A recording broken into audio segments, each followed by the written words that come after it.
ሰላም ወገኖቼ ሁላችሁም ባያላችሁበት ሰላምታ ይድረሳችሁ። ዛሬ በጣም በቀላሉ የሚዘጋጅ የጾም ሳንድዊች አሰራር ነው ይዤላችሁ መጣሁት። ወደ አሰራሩ እንሂድ።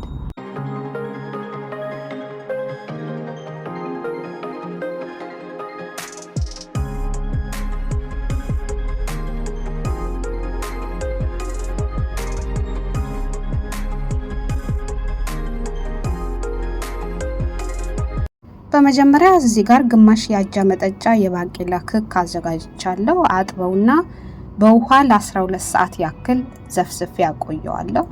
ወይም ማታ ስተኙ ዘፍዝፋችሁ አሳድራችሁ ጠዋት ማዘጋጀት ትችላላችሁ። ይኸው አሁን 12 ሰዓት ሆኖታል። ውሃውን አስወግደዋለሁ። ውሃው በደንብ እንዲወርድለት በማጥለያ አደርገዋለሁ። በመቀጠል መፍጫ ውስጥ ጨምረዋለሁ።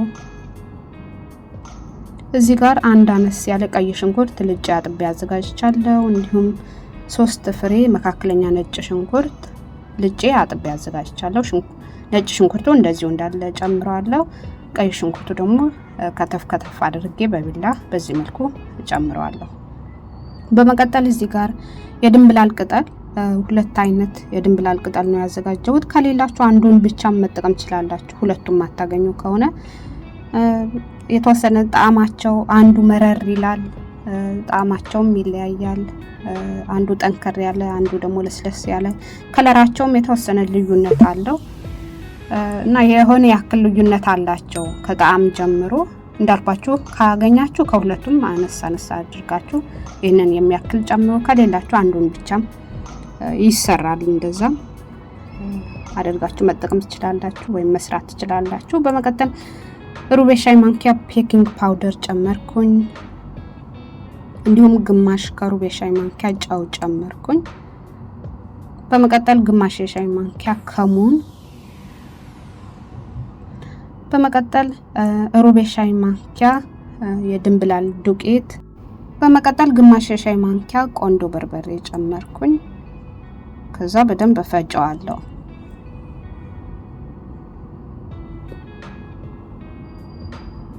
እንዲህ በዚህ መልኩ ከላይ ወጣ ወጣ ያለውን በማንኪያ ገፋ እያደረግን መፍጨት።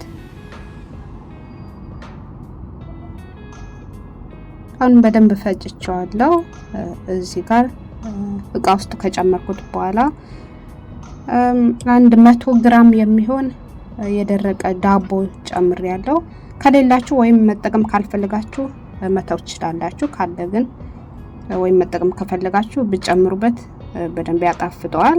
በዚህ መልኩ አንድ ላይ አዋህጃለሁ። እዚህ ጋር ሰሊጥ አዘጋጅቻለሁ። ሰሊጥም ከሌላችሁ ወይም መጠቀም ካልፈልጋችሁ መተው ትችላላችሁ፣ ግዴታ አይደለም። በመቀጠል በዚህ መልኩ የተወሰነ በማንኪያ ቀነስ እያደረኩኝ ወይም እየቀነስኩኝ በዚህ መልኩ በእጄ ካስተካከልኩኝ በኋላ የተወሰነ ከላይ ሰሊጥ አደርጋለሁ። እንዲህ በዚህ መልኩ ሁሉንም በዚህ መልኩ አዘጋጅቼ ነው የምጠብሰው። በመቀጠል እዚህ ጋር እሳት ለኩሼ መካከለኛ ላይ አድርጌዋለሁ። በመቀጠል ዘይት መጥበሻ ላይ አድርጌ ጥጃለሁ። ያው የዘይቱ መጠን እንደምትጠብሱበት የመጥበሻ ስፋትና ጥበት ስለሚወስነው መጠኑን አልነገርኳችሁም። ጠበብ ያለ ከሆነ ያው አነስ ያለ ዘይት ይበቃችኋል። በመቀጠል እዚህ ጋር ማወጣበት የኪችን ሶፍት ሳህን ላይ አድርጌ እንዲሁም ይሄ ማውጫ አዘጋጅቻለሁ። ዘይቱ ጋል ካለ በኋላ ሚይዝልኝን ያክል ቅድም አስተካክዬ ያዘጋጀሁትን ግብአት ጨምሬያለሁ። በአንድ በኩል ወርቃማ ከለር እስኪሆን ከጠበስኩት በኋላ ገልብጬ በዚህኛውም በኩል በሁለቱም በኩል ወርቃማ እስኪሆን ገልበጥ እያደረኩኝ ጠብሼ አወጣዋለሁ። እንዲህ በዚህ መልኩ ወርቃማ ከለር ሲሆን በሁለቱም በኩል ቼክ አድርጋችሁ ማውጣት ነው።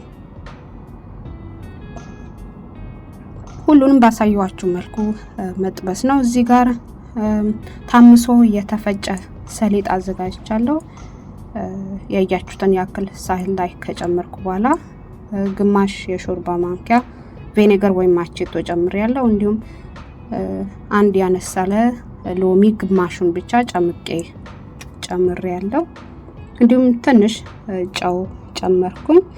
በመቀጠል ቀዝቃዛ ውሃ ጨምርና በደንብ መተዋለሁ ክሬም እስኪሆን። ሳንዶቹን ያጣፍጥላቸዋል በዚህ መልኩ ሲሰሩት። እንዲህ በዚህ መልኩ ክሬም እስኪሆን ድረስ መምታት እና ቅጥነቱም ደግሞ ውሃ ትንሽ ብቻ ጨምራችሁ እየመታችሁ ማየት። እንዲህ በዚህ መልኩ ሲሆን ጠብሼ ከጨረስኩ በኋላ እዚህ ጋር ለሳንዶች የሚሆን ዳቦ አዘጋጅቻለሁ። መሀሉን በቢላ ቆርጬ አዘጋጀዋለሁ በዚህ መልኩ።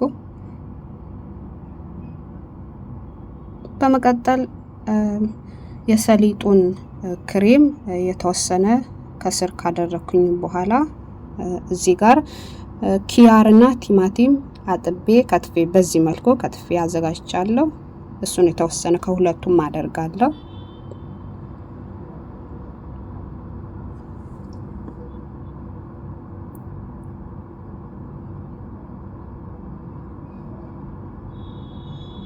እንዲህ በዚህ መልኩ አድርጋችሁ ቀላቅላችሁ ስትመገቡት በጣም ነው የሚጣፍጠው እና የተጠበሰው ፈላፍል ትኩሱ ቢሆን የበለጠ ቆንጆ ነው። ከሽ የሚል ቆንጆ ጣዕም ያለው ነው የሚሆነው። የተወሰነ የጠበስኩትን ፈላፍል ካደረኩኝ በኋላ ድጋሚ ከላይም ጨምር ያለው